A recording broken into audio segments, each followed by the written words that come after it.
and they are out here to finish their season on a high. I'm someone that hates bullshit. I'm going to kick this guy's ass. That will do whatever it takes to win the championship. Can't fight it without data. Out the way. Dennis is in the wall! I'm a little bit of a target at the moment. And it's contact! Oh my goodness! We put all these together to get this. It's absolutely disgraceful. Two title contenders out instantly! We go green in Berlin! And Evans doesn't move!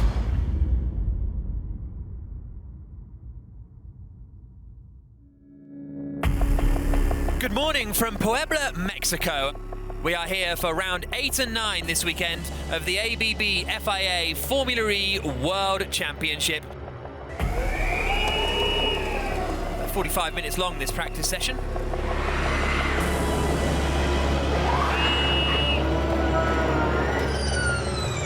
And there is Da Costa, the reigning champion, very much back in the fight. Here's Nato. The slide. Yes. Fantastic. Robin frames that. Oh, wow. Oh! Yeah, that's a big hit. Oh, Alexander Sims parked in turn 11. Red flag. There's the red flag.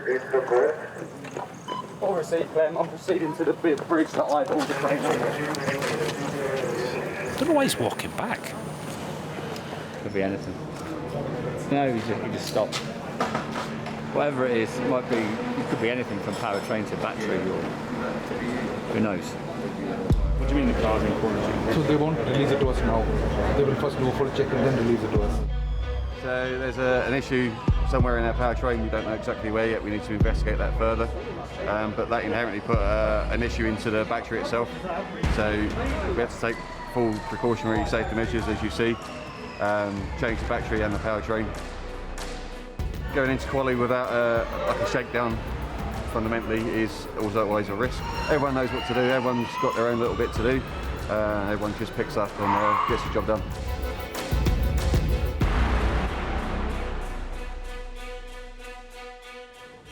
Do you mind if I ask you about imposter syndrome? Have you ever doubted that you can win a race when you turn up? Yeah, like every single race weekend. I mean, I would say it's very common that on Formula E weekends you have moments of doubt, you have moments of feeling like, yeah, you're not sure whether you've justified your place on the grid or whether you can compete with everyone else, and so you find yourself like in no man's land. You're just not sure what's going to happen. You've got to really trust that the work that you did in the simulator is going to be correct. And yeah, it's a real challenge. Yeah, it's a very, very mentally challenging championship. I think Alex's season is not come together the way he would have wanted. They thought maybe they'd have a bit more performance this year. He probably thought that as well, and it's been a bit up and down. Like, some of the time they just don't seem to have any speed at all, and then he got the second place in Rome, which was a pretty cool moment, recreating his dance that he learned as part of like a switch with some ballroom dancers. So my teammate, Alexander Sims, he likes to come across as quite quirky, and he is quite quirky. He's a different style of racing driver. He's very much a family guy. He's a very unassuming driver in a lot of ways. Safe pair of hands, and he's a deep thinker. Ferocious competitor that wants to succeed badly. Yeah, Alex has a small problem, which is he loves to be naked. No, he's not making it up. I quite like to not wear too many clothes if it's warm enough. So I cannot tell you the amount of times I walked into this changing room and he was there butt naked. I probably was there waiting for me for 20 minutes. He just wanted me to catch his bare white ass right there, you know, in my face. Yeah, it's something I can't deny.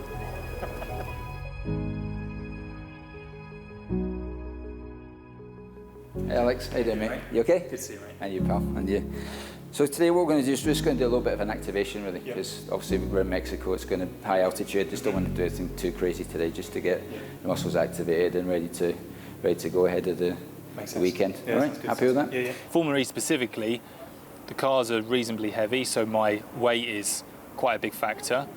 We're not walking around looking like Arnold Schwarzenegger you know, we all weigh under 80 kilos, which is pretty light for a male. But then also the cars don't have power steering, so you need to be strong on the upper body and in the core to, you know, wrestle the car around as fast as it needs to go.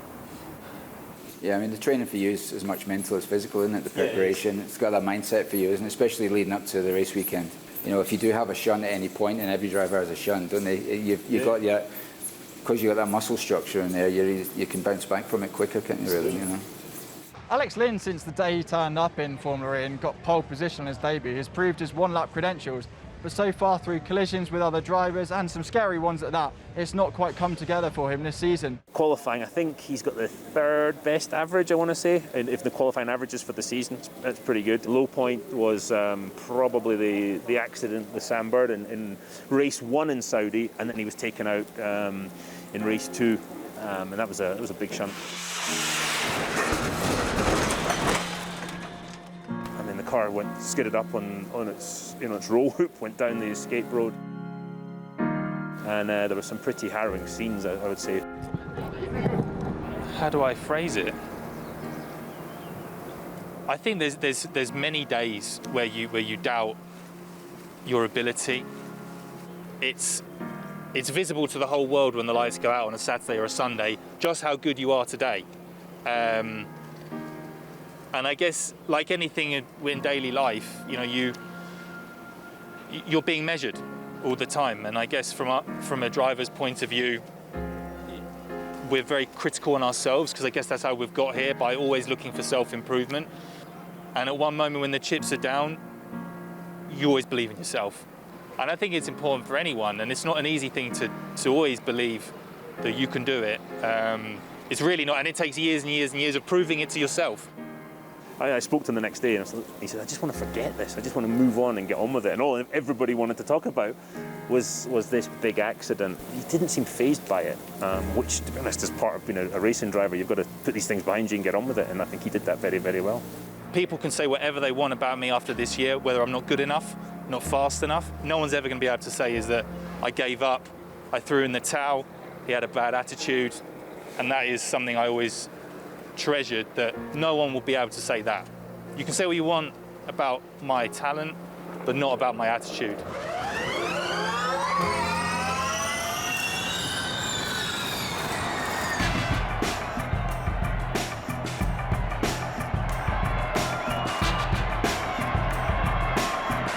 Yeah, it's been a while. It's amazing that we can get some atmosphere back, and especially here in Mexico, a great place to have that back, because the fans are very enthusiastic, and yeah, it's feel back alive at the racetrack. Andre Lotterer, he is an incredibly competitive driver. He's very, very fast. And then you've got Pascal Wehrlein. He's got this shot at becoming Porsche's big name driver. And he makes the move, and there's the move for the lead. Wehrlein ahead of Nato. The Porsche hits the front. We are still quite new in this championship, so our learning curve is steep, and I think we have the pace to win races, and that's definitely a target of the second half of the season. I suppose, like every sort of junior racing driver working your way up through the ladder, Pascal is focused on what happens in the car. In interviews, he can be sort of quiet, but I don't think that takes anything away from who he is as a person. He takes time to think about his answers. I still consider him an emotional person, where the bad results do really affect him on those days. I never doubt myself or if I can do it or not. I always believe that if I extract the maximum out of myself, the result will be there. I never doubt that I cannot do it.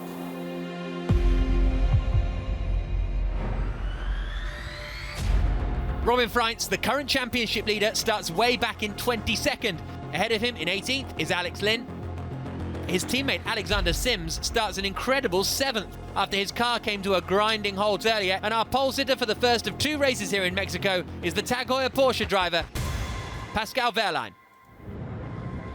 All 5 lights are on, and we go green in Puebla. Oh, it's a bad start from Roland. Vern goes left, then goes right. Roland's going nowhere, and he's absolutely slowing down. Pascal Wehrlein leads the way. It's a great start from Max Günther, who's attacking his teammate into turn 1. Wehrlein leads. Oh, and in the wall is Cassidy. I'm out. Pascal Wehrlein floors the throttle, and the top three have managed to break away a little bit. Can we take attack? Confirm. And there goes Wehrlein into attack mode now. Where's he going to come out? It's going to be third. Pascal, good job. De Grassi, a fabulous racing driver as he looks like he's going to try and pass Sims. He does up the inside into turn one. Mahindra's Alexander Sims clips Jean-Eric Verne, and it looks like the two-time Formula E champion is out of the race. I was next to him and he didn't leave me any room. Lucas de Grassi has just activated his second attack mode. He's come out in 6th position because Evans has got ahead of him. Both Jaguars making good progress, but Pascal Wehrlein is 1.4 seconds clear. Sam Bird is up in the points in 9th position, which is pretty incredible considering he started 20th. He now takes attack mode. Lynn and Bird collide again. Got shunted by Lynn. Unlucky, buddy. Here come the two championship leaders, Frans and De Vries. Frans locks up. Oh, he wipes De Vries out. Pascal Wehrlein, race leader, under investigation for a technical infraction. On board with De Grassi. The fight for second place goes for it. De Grassi through. We see Jake Dennis going past his teammate Max Good. Oh, De Costa locking up, just making the corner. But he's losing out here to Alexander Sims. Sims gets through. He's up to 4th after starting in 7th, and he nearly didn't start the race at all. Pascal Wehrlein takes the checkered flag in Puebla, and there's the disqualification. Pascal Wehrlein has been disqualified for a technical infraction. Wehrlein is disqualified. Technical infringement. Woo! Yeah! Lucas de Grassi wins for the 3rd time in Mexico. Dude, so yeah, we've got some bad news. It appears like the tyres were not declared, so we're being disqualified. No, you're joking. Yeah, I don't know what to say, mate. Mate, you were absolutely ballistic out there. You didn't set a foot wrong. There's nothing wrong with the car. The car's completely legal. It's just that the tyres were not sent correctly on the declaration, and that's what they're pinning us on. How can you not declare tyres? Like, I think we have to talk a lot tonight. So it's an Audi 1-2, Mortara finishes 3rd, and Mahindra's Alexander Sims finishes an incredible 4th after his car stopped working this morning. But you have to feel for Pascal Wehrlein. He took the checkered flag, but has been disqualified for a clerical error made by his team. Like, I get this is motorsport, you have to be precise and not make mistakes, but it is a bit and we've seen issues with this so-called technical passport before. It looks clumsy, but for the viewers who have just tuned in, the fans, it really takes away from the spectacle for them, I think, especially when 45 minutes plus 1 lap is all undone because of an admin error, because someone's pressed the wrong button, clicked the wrong thing on the mouse. No one comes out of it in a good light. They didn't declare one of the 2 sets. The tires are the same. Someone didn't declare what set of tires they put in. So we put all this together to get this.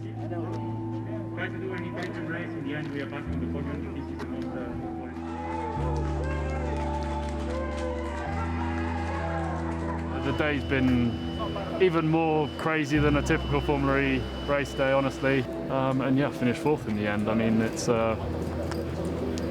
bonkers. To you and the team. Thank you. Good job.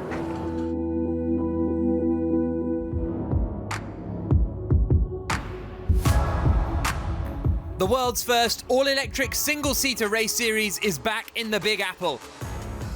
And the race for the first ever Formula E World Championship title is well and truly on. Eduardo Mortara is now the 4th different driver to sit at the top of the leaderboard. The scene is set for this blockbuster doubleheader against the unmistakable backdrop of Manhattan.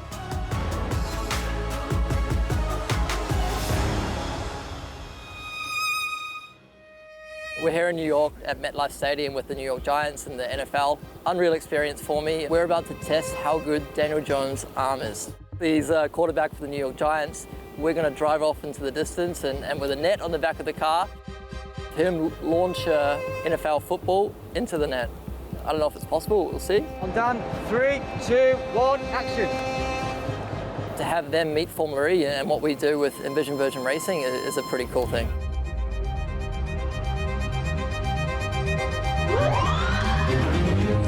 Mexico was 3 weeks ago, and I went there quite positive. I think I come off some strong races, and I was really determined to put it together. But unfortunately, I had a crash on Saturday, and it wasn't a big crash, but unlucky in terms of the extent of damage it did, and it gave my guys a big night. However, we could, roll into our best result of the season the next day, finishing P2, which was a 20-hour roller coaster.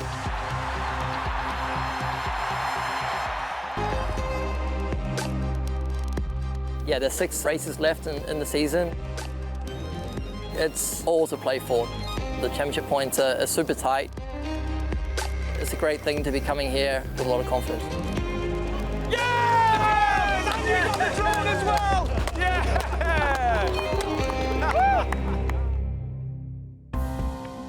As the track here in Brooklyn nears its completion, no one can predict the drama that lies in wait for the world's most competitive paddock. Because with just 6 races left, only 24 points separate the top 12 drivers. Lucas de Grassi, Robin Freitz and Sam Bird are all in the fight. They've all won here before, but surely lots of people's favourites are the team who have twice lifted the driver's title here on the streets of New York. The reigning champions, DS Techeetah. We have the best driver lineup in Formula E as far as I'm concerned, and that's why we have the 2 champions, and we've won 3 years in a row. Uh-oh, here's the guy we were just talking about. I was just saying how hard work you are, but you're worth it because you win. You mean I work hard? No. On you? Yeah, on me.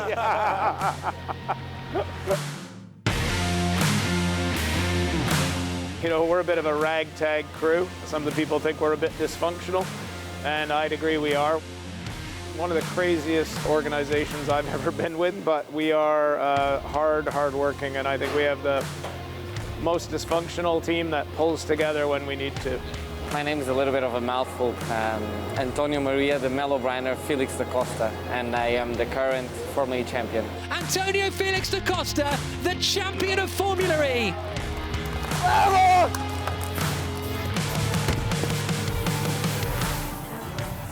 It was a long day for me after I won, and a lot of interviews and this and that, and I stayed late at the track, and then finally I could come back to the hotel, walked in my hotel room and had a little toilet emergency, my day pit stop that we all do.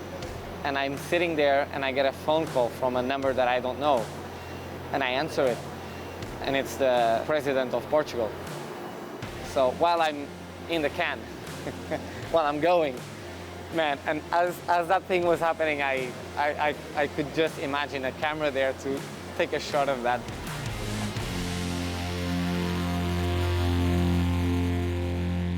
I'm here in Formula E since day 0. I was at Donington when the cars were delivered to the teams.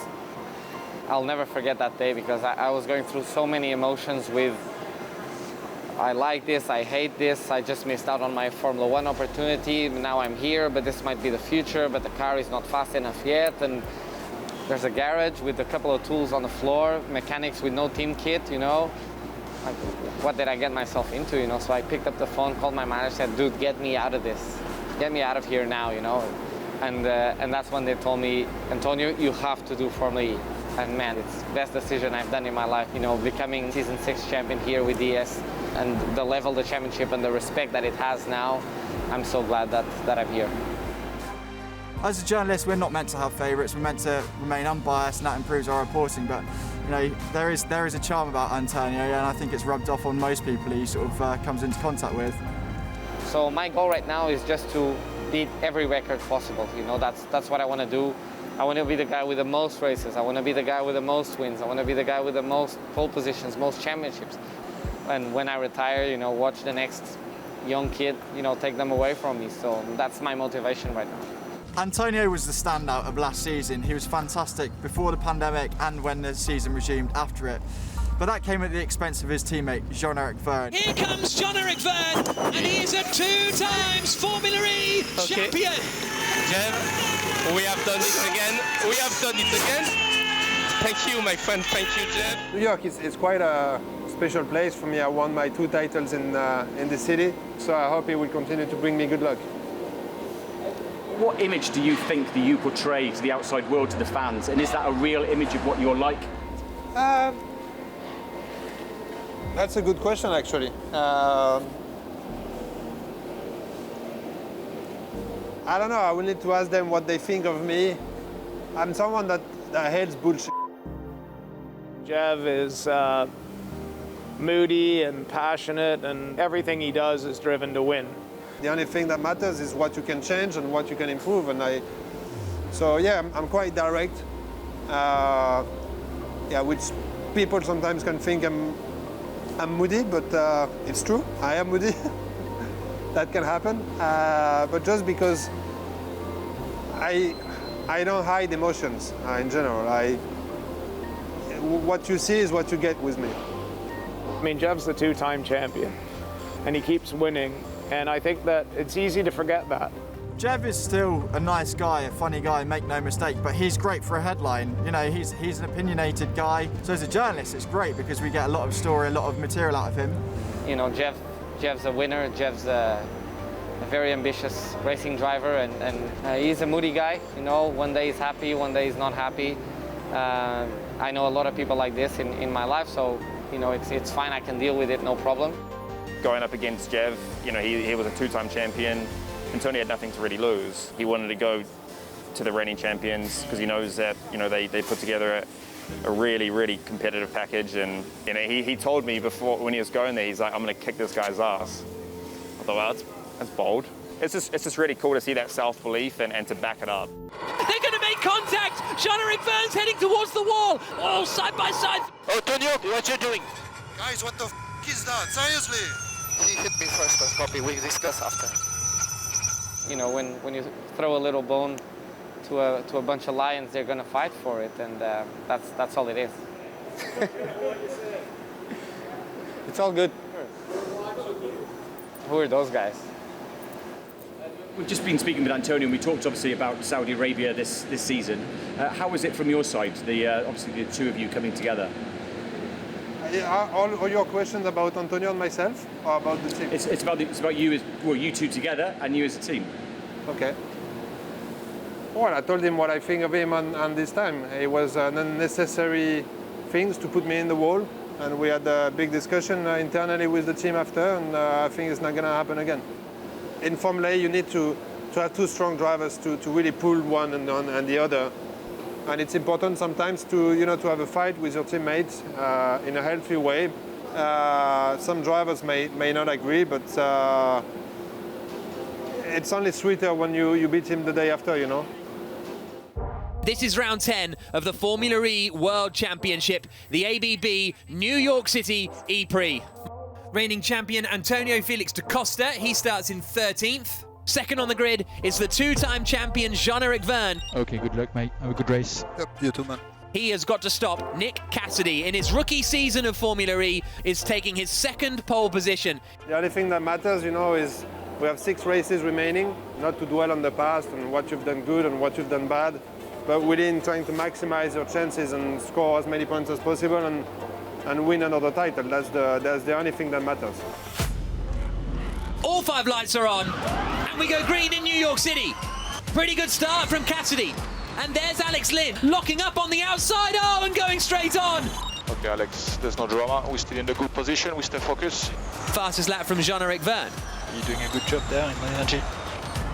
Da Costa fighting hard with Mitch Evans, and Evans gets through. Okay, attack. Copy. Oh, just about makes it ahead of Jean-Eric Vergne. Jeff has 1% more, 1% more. Oh, big into the back. Lynn's been spun around. Recovery damage. Oh, I got an issue. I was not red light on. Dennis going on the attack. Sims now drops down to 10th place, and he might lose out to Da Costa as well. But Da Costa rather sensibly thinks better of it. You are doing well, you have more energy than the guys in front. And there's Dennis on the attack again, gets the move done. slowing there. I think it's Dennis. We need to retire the car. Stop it. And there's the attack from Vern. Okay, head down. If we take P2, we take P2. You do a smart race, Jeff. You have more energy than the guys behind you. Vern on the attack for the lead. They bang wheels, and Gunter says thank you very much. And Max Gunter hits the front in New York City. Cassidy's involved. Degrassi trying to get up the inside of Cassidy, who's gone from the lead down to 4th place. The 9th winner in the 10 Formula E races so far this year, Max Gunter through the final corner. The checker flag falls for BMW and Andretti in New York City. Yes, guys! So proud of you. Thank you so much for the hard work, guys. You have to feel for Nick Cassidy, don't you? He started on pole position, remained in 1st place with only a few laps to go, but after that move by Jean-Eric Verne, finished 4th. Okay, mate. I know you'll be disappointed. There's some really good points there, mate. And Jean-Eric Verne onto the podium again, 3rd in the standings now. If he'd won the race, he'd have been in the lead of the championship.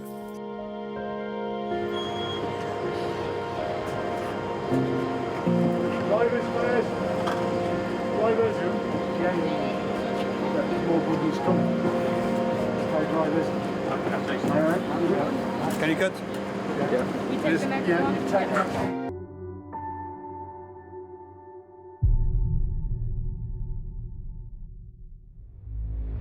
Welcome to London. The world's first all-electric single-seater championship returns to the British capital with the world's first indoor and outdoor FIA track. This is a home for 7 drivers in the paddock, and with a solid performance this weekend, any one of 5 of them could leave London topping the table. But heading into the penultimate event of the season, everyone is chasing Jaguar Racing's British driver, Sam Bird.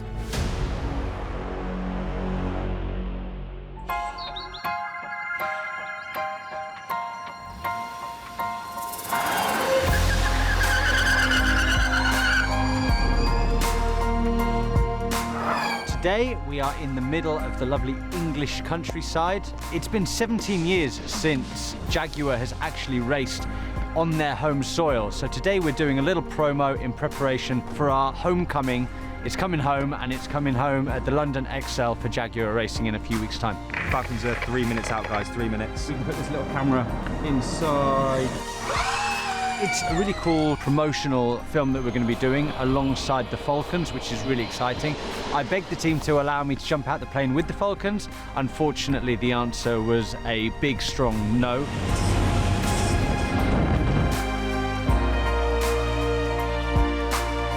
This race was obviously supposed to go ahead last season, but due to COVID and COVID restrictions, the fact that the XL Centre was turned into the Nightingale Hospital, we weren't able to race there. We can now go racing in London. First FIA motorsport event inside and outside. I think around 10,000 fans are going to be able to come and witness what I think will be an amazing spectacle.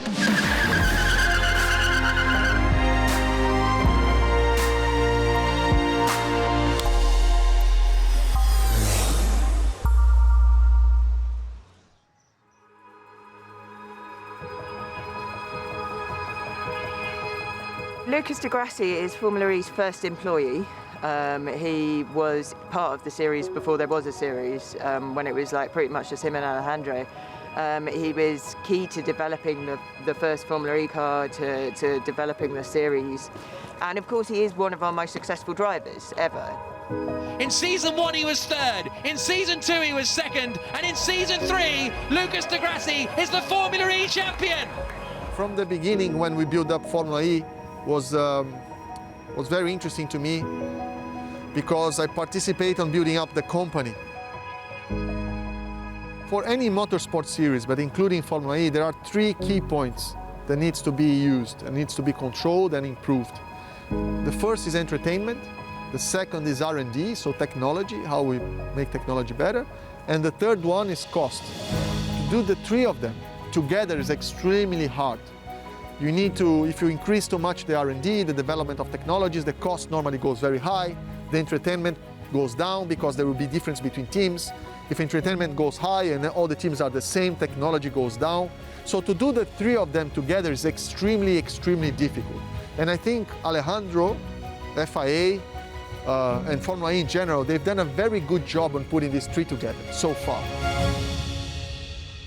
When I was growing up, my idol was, like many Brazilians, Ayrton Senna. When he died, I was 9 years old. But I used to remember how impactful he was and how impactful his death was for Brazilian people. And that showed me that motorsport was more than just a sport. You could actually create your place and help society. And I wanted to have the same impact as him. I wanted to be a professional racing driver and then use that to help build a better world.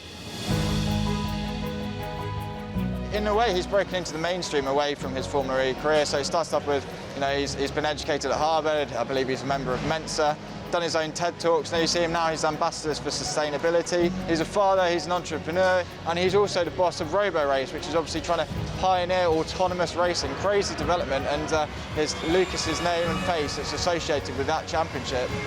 Formula E has given me a lot of opportunities to look outside of the bubble of racing and really travel to different places and have different views. The first one was the Arctic Drive, which we took a car to the North Pole.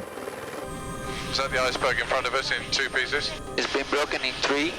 We managed to drive the car there on the ice cap and then feel and see how quickly Greenland was melting.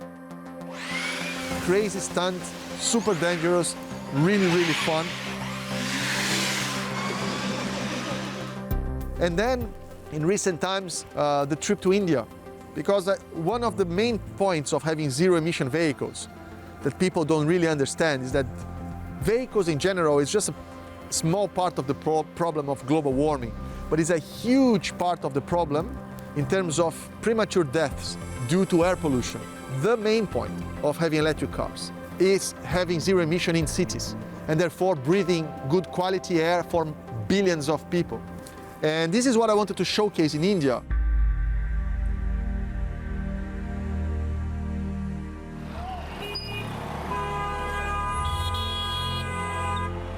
So Lucas, I wanted you to meet Shanti. She's a rarity. She's a female mechanic. Well, very pleasure to meet you. Tell me a little bit the story that brought you here. अपनी कहानी क्या, जो husband थे ना हमारे, वो काम करते थे, उनके साथ हम भी करते थे काम। हम लोग कर लेते थे, मियाँ बीवी दोनों ही काम करते थे। और हमारे जो हस्बैंड खत्म हुए ना, उनको भी सांस की बीमारी हो गई थी। मिट्टी नहीं जाती थी मुंह में। What about your health? How do you feel? स्वास्थ्य में देखो ये उठना बैठना इनमें जो में दर्द होना है, सांस लेने में दिक्कत होती है। The aim is to innovative technologies bring the cost of transportation down, and at the same time we decrease the amount of pollutants. Okay, Lucas, this is a typical community which would live by the roadside. Do you have your family? Do they have a lot of problems with respiratory? कभी-कभी ऐसा हो जाता है, सांस सा फूल जाता है। खांसी का इस लड़की को भी हो जाती, कभी-कभी मेरे भी हो जाता है। ये लोहे का काम करते हैं, छेनी, हथौड़ा, गैंती, फावड़ा। Yeah, actually the cooking is the worst than even the vehicles. पढ़े लिखे तो है नहीं, जैसा टाइम पास हो रहा है वैसे ही कर रही है। कोई हमारे बच्चे ने पढ़ाते ना को और कुछ ना। I just put myself and my son in this position, and it's a humbling experience, and you feel so sad just because you cannot do anything about it. There's so many people in such a poor condition.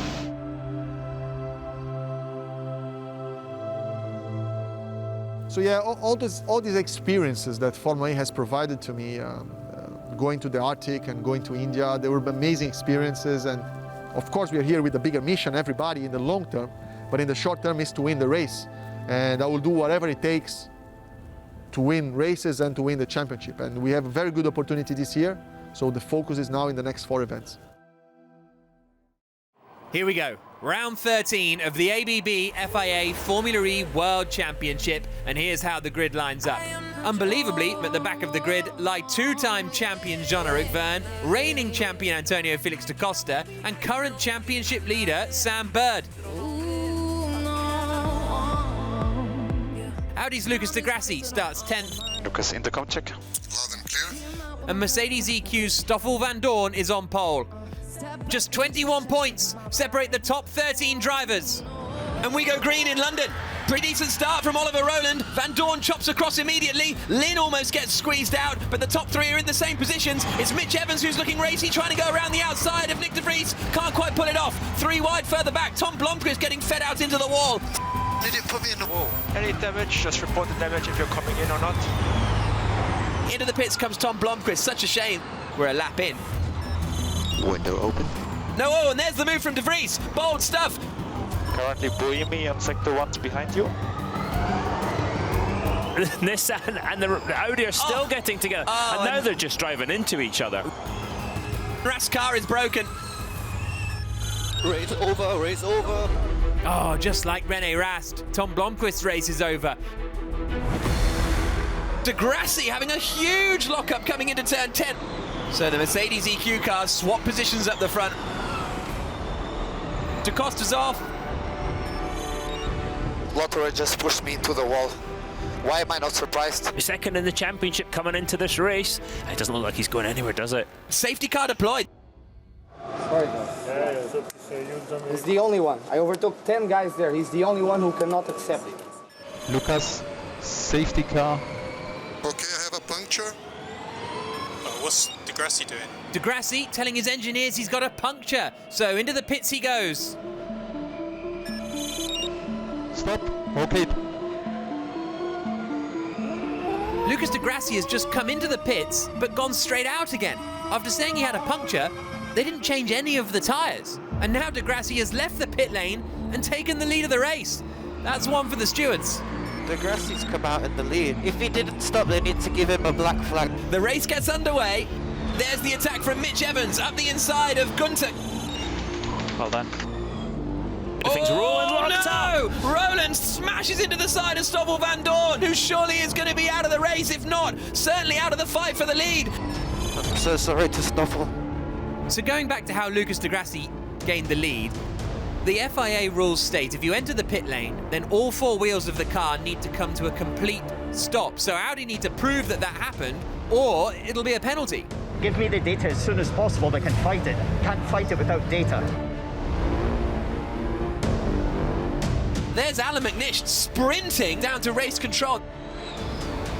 Absolutely intense racing here in London.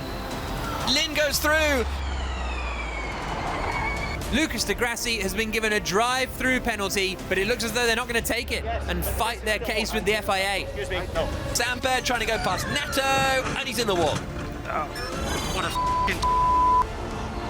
Lucas, we got a black flag. We were under investigation and they gave us a drive-through penalty and we didn't take it because Ellen was there. We didn't win the race. The atmosphere inside the Mahindra garage is absolutely palpable because Lucas de Grassi comes up through the final corners. He's in the head of the race, but he's been black flagged. So it's Alex Lynn, the man from Essex, in his home race, who comes out of the final corner and takes his first Formula E victory. Alex Lynn takes the win.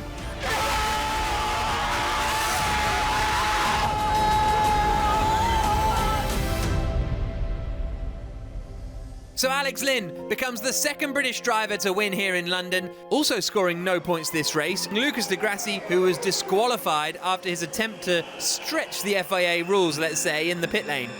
Well, basically, we're in quite a unique situation here in London that the pit lane is quite short, and also the safety car was unusually slow, and in reality it was quicker to go through the pit lane, which the regulations do allow. Lucas comes to a stop and accelerates out, but unfortunately the stewards deemed that he didn't stop the car. Like in football, there is offside, you play with the rules. We did everything by the book today. Yeah. So I'm very proud that the team actually had a bold move. It was a margin call, was a lot of risk involved, but it meant for us 25 points in the championship and being P2 or P1. Yeah. So it was worth taking, and everything was within legal boundaries. Thanks for keeping it entertaining, Lucas. Thank you. See you later. Thank you. Thank you.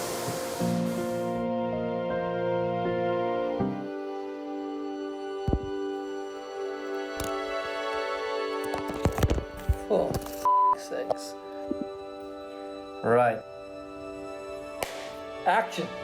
This has been the most unpredictable championship and motorsport series of all times. 8 or 9 teams have won a race this year, so that's incredible. That's only something that only Formula E can provide. There's not been really a big favorite, let's say, for the title, or a driver that did escape, from the others, like in terms of points. I am very certain that the championship will be decided on the last day and perhaps even on the last couple of laps. Everybody's to watch, but there is not one driver that say, okay, this guy is going to win, because we don't know. Bang, bang, bang. De Vries, Da Costa, Rust, I think are in great positions. So we are currently leading the championship. I am not entirely sure whether it's the right moment to be in the lead. How nervous are you? Do I look nervous? Come on, man. We never give up until the last lap of the last race. We're going to fight for it. Yeah, I got nothing to lose. So, it's foot on attack. So I'm going to switch it off. Peace out. Ciao, ciao, ciao. The ABB FIA Formula E World Championship comes to its final refrain today. Antonio Felix da Costa, 16th on the grid. Have a good one, eh? Championship leader Nick De Vries, 13th. Good luck, man. Thank you, mate. Yeah. Thank you. Eduardo Mortara is second in the championship, and he is 11th on the grid. Only do the best we can do. That's all. Then in 9th on the grid, it is Jake Dennis, another man in title contention. I needed something to happen up front for Mitch to drop back into my clutches. That's Mitch Evans looking to secure him and Jaguar's first championship in Formula E. There's still 45 minutes, could change everything or make everything. Poles to Stoffel Van Dorn not in the title fight, and they are out here to finish their season on a high. Waiting for the lights for the final round of the World Championship season. All 5 lights are on. We go green in Berlin, and Evans doesn't move.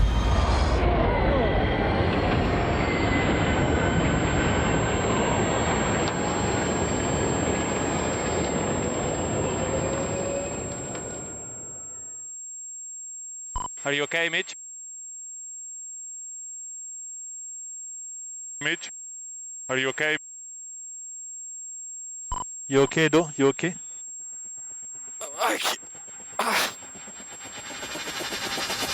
Mitch Evans has been hit by Eduardo Mortara. 2 title contenders out instantly. Are you okay? Yeah. What car went to DCD so far. Stay easy, the guys will come to help you. Don't touch the car, don't touch the car. There is Evans out of the car. So both drivers out of the car.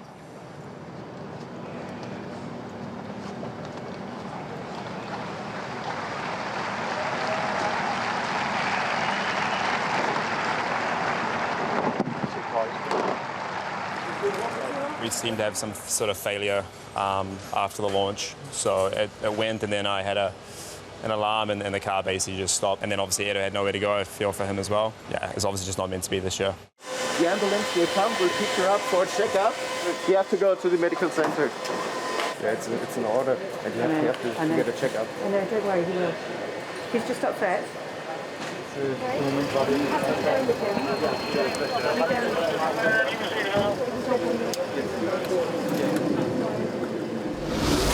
Green flag, and Stoffel Van Dorn gets the racing going again. He leads finally as we get action back underway. The final round of the ABB FIA Formula E World Championship, and there's a huge gap back to the Nissan of Sebastian Buemi. And Jake Dennis is going on the attack immediately, and there's a look up the inside. Dennis is in the wall!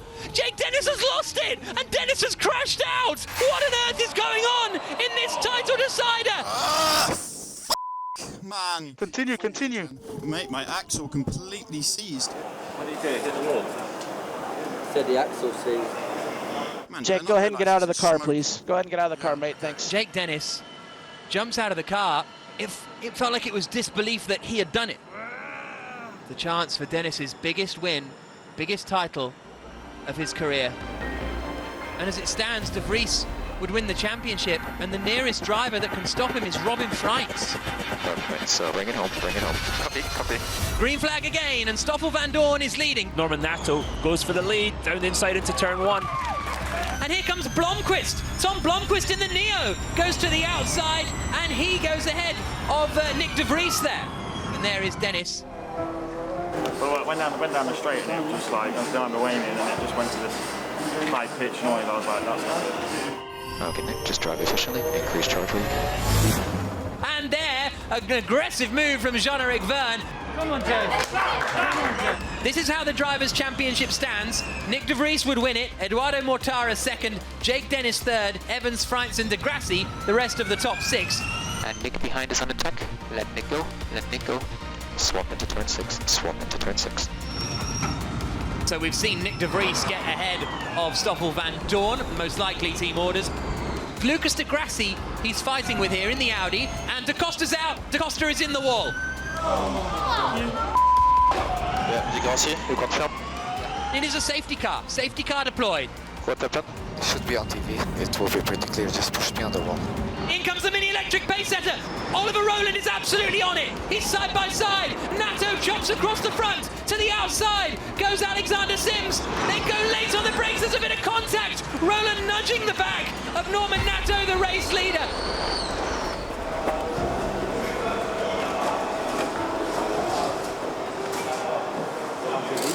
Yeah. Sorry, team. It's disgraceful. It's absolutely disgraceful. It's disgraceful. Nothing you could have done. Okay, happy with current positions. No risk. Just be efficient. Here comes de Vries. De Vries up to third. It. Wow, what a move. But then here comes the Porsche of Pascal Wehrlein. Wehrlein gets ahead of Sims as well.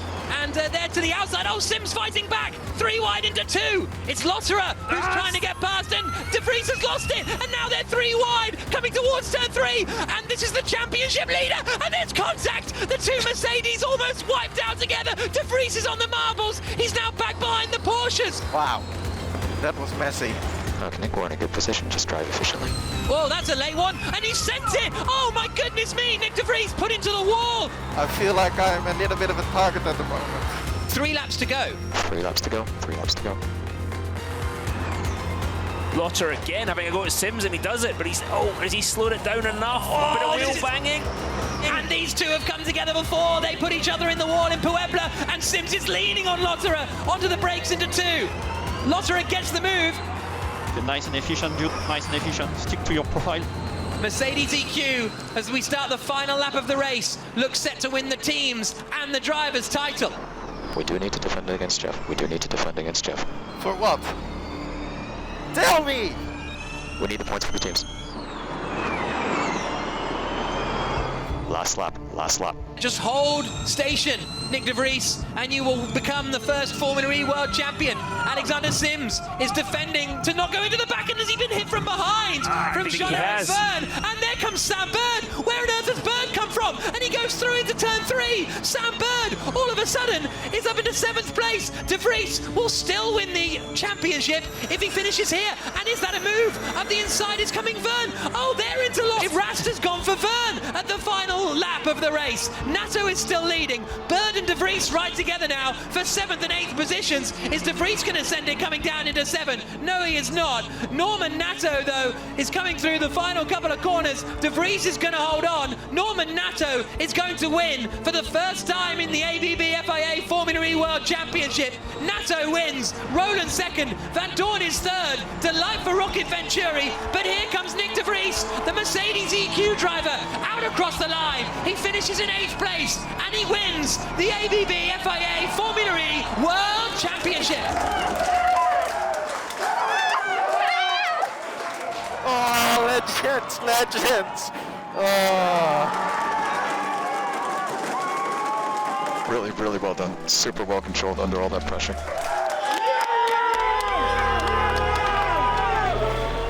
You deserve it, mate. You deserve it. Thank you very much, guys. Thank you.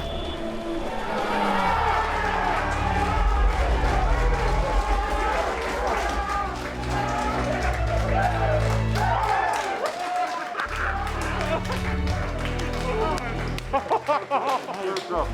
Really good. I'm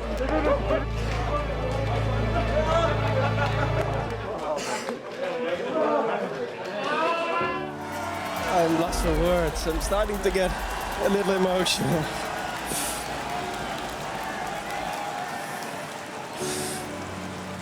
It is an emotional moment.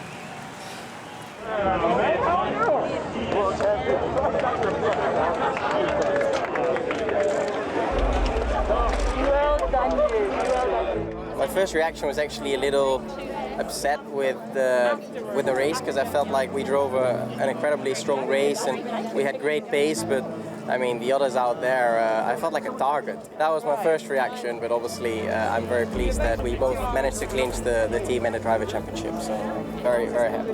Love you, lieverd. Tot later. Die zien we zo op tv. Tot zo.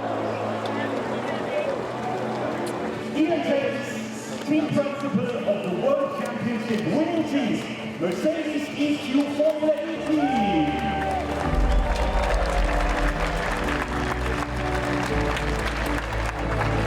Our ABB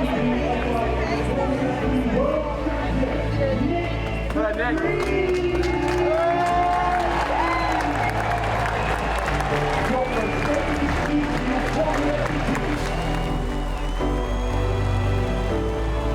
It has been so much up and down. I've started to get grey hair already. I'm aging quickly here.